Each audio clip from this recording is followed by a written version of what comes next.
Hi and welcome to The Iron Underneath. This is Ashley. I wanted to bring you a video today on the last two episodes of Game of Thrones, Season 6, The Door, and Blood of My Blood. I apologize, I've had some sound problems, and I hope that the sound is much better than it was before. And thank you, Visenya, so much for pointing that out to me, that my sound wasn't very good. I really appreciate that. So on to the review. I really just wanted to point out a few things that I've been thinking about. I didn't really want to do a full review because that would be way too long of a video. So what my thoughts are, because of the things I've been hearing. First of all, from the door, when Sansa meets with Littlefinger at Molestown, I've heard a lot of people say that they think that Sansa might be pregnant. I wanted to delve into this a little bit because I think it's something really important to notice, that she's basically got Stockholm syndrome from Littlefinger and all that he's done to her. And when she sees him again, even when she got the letter from him, she kind of, where's Molestown immediately? How far away is it? And she really was wanting to get to him. So when then she saw him again, it seemed like it gave her a little bit of that traumatic PTSD feeling came back a little bit, to the point that she even lied to Jon Snow, to everybody, about where she got the information about the Blackfish taking Riverrun. If that hadn't been true, she could be leading them into the worst trap. Luckily, it's a little different than it is in the books, and it looks like the Blackfish has taken back Riverrun, which is so great, and I'm so excited to see the Blackfish. The thing I wanted to say, though, about the Ramsay-Sansa scene, the rape scene, the wedding night scene, is that when a show does something visual where they're trying to imply it's the wedding night, it's the night that we consummate the marriage, when they have Ramsay taking her from behind, that's telling you that, it's telling us that he's sodomizing her. If they wanted to tell us that he was having sex with her, and in a way that would create a baby, then they would have him on top of her, something of the kind. It's a visual medium so that we can figure it out. So I really don't think that Sansa's pregnant at all. And I think that she's finally finding her strength, and that every time she sees Littlefinger, it's going to take her strength away, and she's going to have to find it again. And Brienne just might get involved a little bit and try to protect her. She's Duncan the Tall. She does what's right. The other thing I wanted to discuss was Bran's visions. Amazing. I mean, amazing. So they showed Lyanna, I think it looked like Lyanna, covered in blood, and I don't know that that was blood from childbirth. It did not look like blood from childbirth. Isn't that, it's not all over your stomach like that. It looked to me like a stab wound, and I would just be so sad to see her screaming in that tower because she was being killed.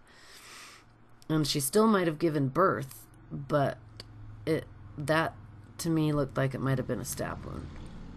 The other part I wanted to talk about is Aerys and the vision we got of King Aerys, which was so fabulous. We saw Jaime stabbing him. We saw Jaime sitting on the throne. And, you know, that part about Jaime sitting on the throne, just, it makes me sad, because I see in my head Jaime being Jaime, you know, joking around. He's always a joker. He sits on the throne just to see what it feels like, you know? Who wouldn't, really? And Ned walks in right then.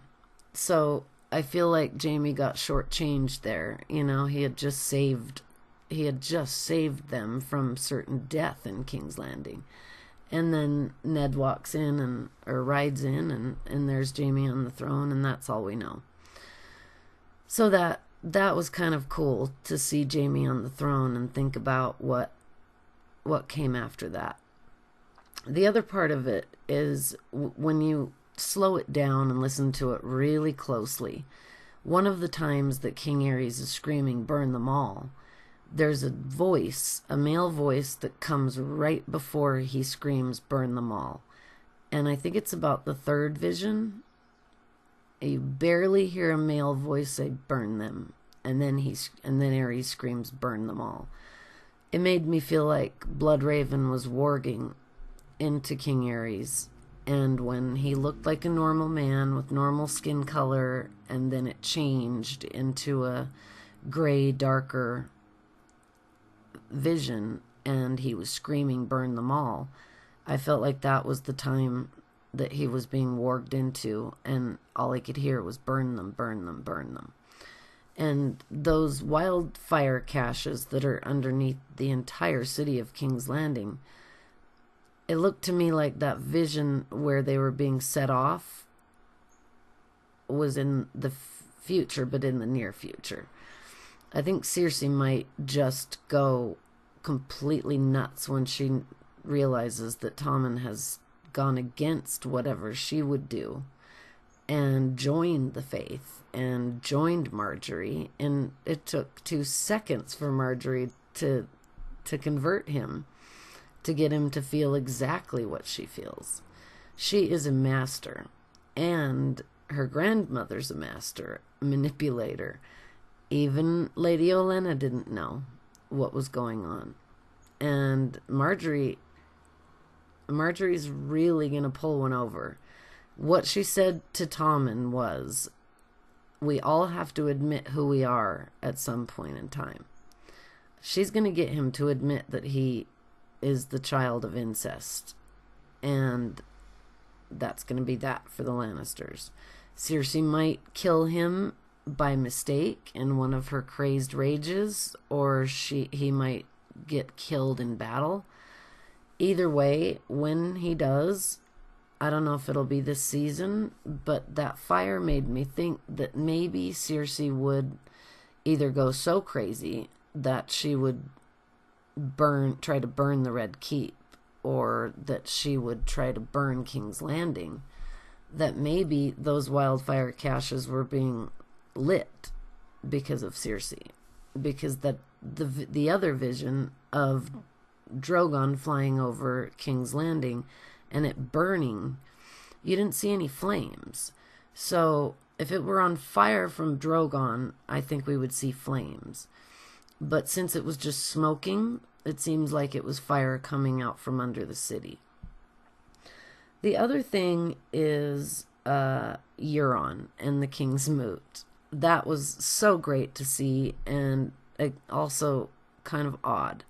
Euron is a very different character in the books, and I think this actor's wonderful, and I think we're going to get wonderful stuff from Euron. I just don't think it's what any of us book readers were expecting. I think they've blended him a little bit with his brother Victarion, and they've also blended Yara a little bit with Victarion as well. But it was kind of great to see Yara and Theon running to the boats and taking off with the fleet. Jaime needs to move on. Jaime needs to somehow find out about the things that Cersei's been doing and leave. And I have a little feeling that Maggie the Frog's prophecy will come true at the hands of Loras Tyrell. I think Loras Tyrell is going to be the Valonqar, the one to kill Cersei. I think this because when he gets out of that sept, which seems like it'll be, at least Marjorie's out in the next episode, in tonight, Sunday's episode, The Broken Man. if Marjorie's out, hopefully Loras is out. Whenever he gets out, he's going to find out who put him in that cell. Not the High Sparrow, but Cersei. And he's going to get his revenge. And I think that will be wrapping his hands around her pale white throat and choking the life from her. But that can't happen until after Tommen dies, so we'll see how that plays out. But I really do think that Loras is going to be the Valancourt. The other part I wanted to talk about is Daenerys. I love the speech on the back of Drogon, and I liked the reference to her being a conqueror more than a queen, because she is. She really is. That speech was like Joan of Arc. So I just don't see, though, her becoming the queen of Westeros. I don't think an Iron Throne type situation is going to be left by the time she gets there. But it was cool to see her get the Dothraki to say that they will sail on wooden horses on ships to Westeros for her and Gilly. In the books, there's a part at the beginning of A Feast for Crows Feast for Crows, where one of Oberyn's daughters, one of the sand snakes, her name is Sorella Sand. She dresses up as a boy and calls herself Aerys the Sphinx, and she's training at the Citadel. I have a feeling that since Sam and Gilly took Heartsbane and left Horn Hill after that horrible dinner with Randall Tarley and Dickon and Sam's sweet mother and sister, I love that he just took the sword and left. But the only place they could be going, I think, is to the Citadel. Sam has to go to the Citadel to learn the things. This is where Jon sent him to learn to get his links and be a maester and come back to Castle Black. I don't think he's going to just head right back to Castle Black. I think he's actually going to go to the Citadel, and maybe, just maybe, Gilly will dress up as a man and go train with him. I really hope that comes true. So the last thing, then there was Arya really quick. I'll stick Arya in here because I love her to death. And the visions, Walder Frey too. I mean, what a great speech. You lost the castle. It's a castle. It's not moving. Go get it back. I love that scene. And I love that actor, Argus Filch. He's wonderful, that plays Walder Frey. So Edmure is in trouble. The Blackfish is going to meet with Jaime at Riverrun. And I really hope that we see Lady Stoneheart. That little mention of the Brotherhood without banners just really made me think, oh, please, please bring us Lady Stoneheart. And if they don't, I think Thoros of Myr will take that role. I don't think Arya can make it to the Riverlands, or to where the Brotherhood without banners, to the Riverlands are, before this episode. She's got to kill the waif, and I think that's what she's going to do. We saw the pictures of the bloody hands of hers going, rubbing blood down the wall she was walking past. I think that's because she has stuck the waif with the pointy end of needle, and she's killed her. And I think that was her assignment from Jaqen H'ghar, that to kill the waif. The waif can't be a many-faced assassin if she's not no one and has so much emotion about Arya. She has a lot of hatred for Arya, and the Faceless Men don't feel. So I think the waif needs to be taken out, and that's what Arya's assignment is. Then Benjin. I've been seeing a lot of questions and a lot of videos about the rabbit's blood. And I've seen a lot of people say things like, oh, well, Bran needs nourishment and hunters drink blood and things like that. they need to keep warm, so blah, blah, blah. If Bran needed to eat, if they needed to eat, they would have cooked the rabbit. Bran drank the blood because the blood is what makes the vision stronger. The children gave sacrifices to the weirwoods, so Bran drinking blood is not out of the question at all. Bran is a cannibal. He's eaten of flesh in summer. He's really been eating the weirwood paste. In the books is described as having blood and tendon-like things in it, in the acorn paste. So I think this was just saying that Benjin is, at least in the show, I don't know, I really kind of hope in the books that he is Cold Hands. I think that would be great. And the book readers know Cold Hands. Cold Hands is a great character who helps Bran get to the wall, or get to the cave. And but this is a little different, at least what we know of that's been written so far about Cold Hands. Benjin being Cold Hands. Really what it's about is that, in the show, is that Benjin is going to teach Bran the rest of what he needs to know. And he's been being trained by Bloodraven, or maybe by Bran in the past or the future. This is where my mind starts to meld. But he said, I was sent by the three-eyed raven. And the creators of the show, Dan Weiss, said after the episode that the three-eyed raven is not human. That makes sense with the blood drinking. It makes sense of why he needs to be in that warging state at all times at the moment, because he is getting a ton of information loaded, if you will, downloaded into his mind. And so he needs the blood in order to see the visions more clearly. And Benjin did tell him that he would help him figure out the rest of his teachings and help him become what he needs to become, so that he can stop the Night King when he makes his way to the wall.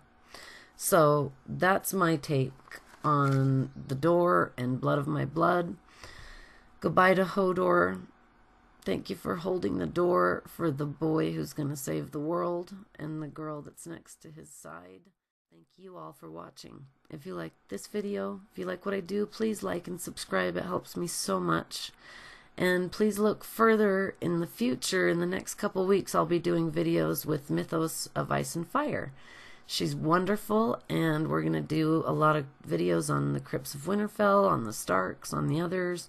So they're going to be really interesting videos, and I'm really excited. So I can't wait to see you in those videos. And please leave comments. Thank you so much again. See you soon. Enjoy tonight's episode.